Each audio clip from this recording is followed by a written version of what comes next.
Scene की शुरुआत में हमें एक औरत दिखाई जाती है जो कि बहुत थकी हुई लग रही थी और वो औरत काफ़ी सुंदर भी थी। वो औरत एक बर्फीले इलाके में खड़ी थी। उसके चारों तरफ सिर्फ बर्फ ही बर्फ दिखाई दे रहे थे। वो कहती है कि वो घंटों से चल रही है, उसके घोड़े ने भी चलना बंद कर दिया था। वो उसे खींचते तानते यहाँ तक लाई है। आखिर में वो घोड़ा भी भाग गया। वो कहती है उस घोड़े को पेशेंस वाला और वफादार होना चाहिए था। मैं उन ब्रोकर्स की बातों पर विश्वास नहीं कर सकती। वो सारे एक नंबर के झूठे और इरेस्पॉन्सिबल होते हैं।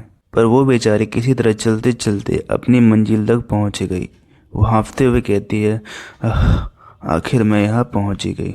उसके सामने एक बहुत ही बड़ा और आलीशान मैंसन था जो उस सुनसान बर्फीले इलाके में अकेला खड़ा था।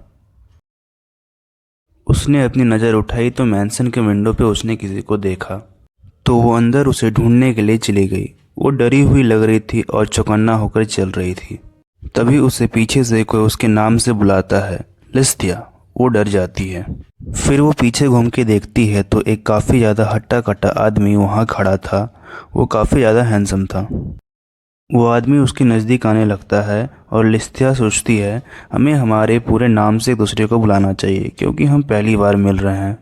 फिर वो आदमी लिस्टिया के एकदम सामने आ जाता है और लिस्टिया का पूरा नाम बोलता है, लिस्टिया हैरनर देल अरमान। फिर लिस्टिया एक नाम लेती है, टेरेन कार्दात, जो उसे लग रहा था इस आदमी का नाम है। वो आदमी थोड़ा मुस्कुराता है और बोलता है, सही कहा, तुमने मुझे ढूंढ लिया। लिस्टिया सोचती है, हाँ मैं जानती हूँ, पर यह बहुत जल्दी है खुश होने के लिए। टेरेन कार्दात, जो कि आखिरी ब्रोकर है जो मेरी हेल्प कर सकता है यहाँ से भागने में। फिर टेरेन लिस्टिया को उसके रूम की तरफ ले जाने लगता है। लिस्टिया सोचती है, क्या ये मुझे उस रूम तक ले जा रहा है जो कि सेकंड फ्लोर के एंड में है, जो मैंने नीचे से देखा था।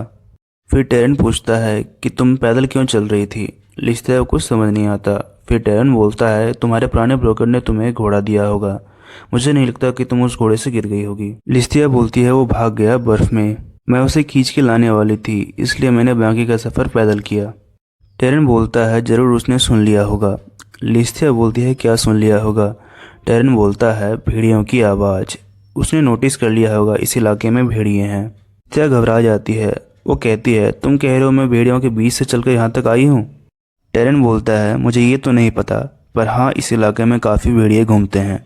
लिस्टिया धीरे धीरे बोलती है, तुम्हारा मतलब आज लगभग मैंने अपनी जान खो दी थी। टेरेन बोलता है, हाँ तुम काफ़ी लकी हो, बच गई तुम। टेरेन फिर बोलता है, तुम्हें पता है तुम्हारी जान सिर्फ लक की वजह से ही जिंदा है, मेरा मतलब आज को और 2 महीने पहले। ये सुन के लिस्टिया गुस्सा हो जाती है और गुस्से में बोलती है, मेरी जान के बारे में मजाक मत करो, मैं अपनी जान को जोखिम में डालकर यहाँ तक आई हूँ उस बर्फीले रास्ते से, और 2 महीने पहले की बात भी यही है। टेरेन लिस्टिया की तरफ मुड़ के बोलता है, मुझे पता है तुमने सब किया जिससे तुम्हारी जान बच जाए, तुमने अच्छा किया। लिस्टिया बहुत ही ज़्यादा गुस्सा और इरिटेट हो गई थी। वो सोचती है, हे भगवान, मैं किसी भी ब्रोकर पर विश्वास नहीं कर सकती। वो जानता था फिर भी उसने मुझे बताया नहीं, और ये तो अभी तक का सबसे गंदा वाला है। फिर वो दोनों कमरे तक पहुंच जाते हैं। टेरेन लिस्टिया को कमरा दिखाता है और वो दोनों अंदर जाते हैं। लिस्टिया बोलती है, ये रूम तो किसी सस्ते इन जैसा है, कोई बड़ा रूम नहीं है क्या। टेरेन बोलता है, सारे रूम इसी साइज के हैं। टेरेन बोलता है, अगर तुम्हें ये पसंद नहीं आ रहा तो तुम सोफे पे सो सकती हो जो पार्टी हॉल में है। लिस्टिया बोलती है, नहीं रहने दो। फिर वो खिड़कियों की तरफ बढ़ने लगती है और पर्दे लगा देती है। टेरेन पूछता है, क्या तुम्हें अंधेरा पसंद है। लिस्टिया जवाब देती है, मैं अभी भाग रही हूँ तो ये बहुत ज़रूरी है। तभी टेरेन लिस्टिया की तरफ बढ़ता है बोलते हुए कि अगर मैं तुम्हारी जगह होता तो।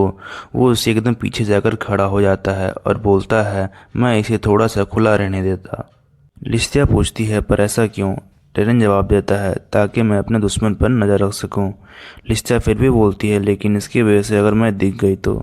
फिर टेरेन धीरे से बोलता है, तुम इस जगह से वैसे भी नहीं भाग पाओगी। लिस्टिया बोलती है, तुम क्या कहना चाहते हो। टेरेन बोलता है, वही जो तुमने सुना। टेरेन फिर बोलता है, 3 दिन पहले मैंने एक बहुत ही मज़ेदार कहानी सुनी थी। ये थोड़ी लंबी कहानी है तो तुम अपना सामान पहले अनपैक कर लो, उसके बाद मैं तुम्हें बताऊंगा। ये बोलते ही वो रूम से निकलने लगता है। लिस्टिया पीछे से चिल्लाती है, नहीं रुक जा, मुझे अभी बताओ अगर ये इम्पोर्टेंट है तो। टेरेन पीछे मुड़ता है और धीरे से बोलता है, इस घर में एक भूत रहता है। ये सुनते ही लिस्टिया बहुत ही डर जाती है। दोस्तों, अगर वीडियो पसंद आई हो तो लाइक करें, शेयर करें और सब्सक्राइब करना मत भूलना। फैंटेसी बॉन्ड पर मिलते हैं नेक्स्ट एपिसोड में।